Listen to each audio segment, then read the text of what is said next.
ក្រសួងបរិស្ថានប្រកាសចែកធុងសម្រាមដល់6ខេត្តគោលដៅដើម្បីលើកទឹកចិត្តនិងជំរុញភាពស្អាតនៅកម្ពុជាកម្ពុជាស្អាតគឺជាមោទនភាពរបស់យើងទាំងអស់គ្នាហើយដើម្បីជាការលើកទឹកចិត្តដល់អាជ្ញាធរមូលដ្ឋាននិងប្រជាពលរដ្ឋសិស្សានុសិស្សលោកគ្រូអ្នកគ្រូក្រសួងបរិស្ថានបានប្រកាសចែកធុងសម្រាមដល់ខេត្តគោលដៅចំនួន6ដែលរួមមានខេត្តត្បូងឃ្មុំខេត្តពោធិ៍សាត់ខេត្តកែបខេត្តកំពតខេត្តព្រះសីហនុនិងខេត្តកោះកុងពិធីប្រកាសចែកធុងសម្រាមដល់ខេត្តគោលដៅចំនួន6នេះធ្វើឡើងក្រោមអធិបតីភាពឯកឧត្តមបណ្ឌិតអៀង សុផាឡែតរដ្ឋមន្ត្រីក្រសួងបរិស្ថានដែលមានគោលបំណងលើកកម្ពស់ភាពស្អាតពេញដោយបរិស្ថានល្អនៅតាមមូលដ្ឋាននាថ្ងៃទី7ខែតុលាឆ្នាំ2025នៅទីស្តីការក្រសួងបរិស្ថាន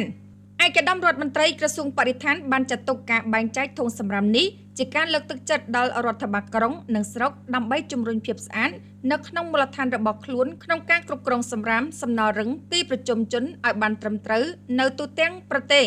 ហើយការអនុវត្តនេះទៀតសោតគឺស្របតាមយុទ្ធសាស្ត្រចក្រាវិស័យបរិស្ថានឆ្នាំ2023-2028ដែលផ្ដោតលើមុំគន្លឹះចំនួន3គឺភាពស្អាតភាពបៃតងនិងចីរភាពក្រសួងបរិស្ថានបានបដិញ្ញាចិត្តថានឹងបន្តចែកចាយធុងសម្រាមនេះឲ្យបានដល់គ្រប់ខេត្តទាំងអស់នៅទូទាំងប្រទេសកម្ពុជា